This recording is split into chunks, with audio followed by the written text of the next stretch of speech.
আমার তো বিশেষ কোনো মানুষ নেই, সেরকম বিশেষ কোনো চাহিদাও নেই। তবে আমার কাছে বিশেষ মানুষরা হচ্ছে আমার দর্শক বন্ধুরা। অনেকদিন পর ফেসবুক লাইভে আসলেন অভিনেত্রী অপু বিশ্বাস। লাইভে এসেই তিনি বিভিন্ন বিষয় নিয়ে তার মতামত প্রকাশ করতে থাকেন। একটা সময় পরে তিনি তার জীবনের 3টা ইচ্ছার কথা জানান। মানে আমার 3টা ইচ্ছে। প্রথম ইচ্ছেটা হচ্ছে প্রথম ইচ্ছা সম্পর্কে তিনি জানান, প্রথম ইচ্ছেটা হচ্ছে আমার ছেলেকে যেন আমি মানুষের মতো মানুষ করতে পারি। আমি আগে আলো দেখিয়েছি, ও যেন পৃথিবীকে আলো দেখায়। নিজের ছেলের থেকে সবারই একটা আশা থাকে, অপু বিশ্বাসও তার ব্যতিক্রম নন। দ্বিতীয় ইচ্ছায় তিনি তার প্রফেশনাল লাইফ নিয়ে কথা বলেন।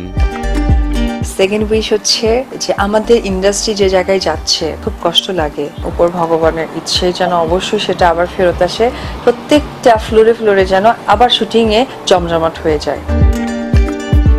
তৃতীয় ইচ্ছাটি দর্শকদের আবেগে ফেলতে বাধ্য করে। চলুন শুনে আসি অপু বিশ্বাসের শেষ ইচ্ছাটির কথা।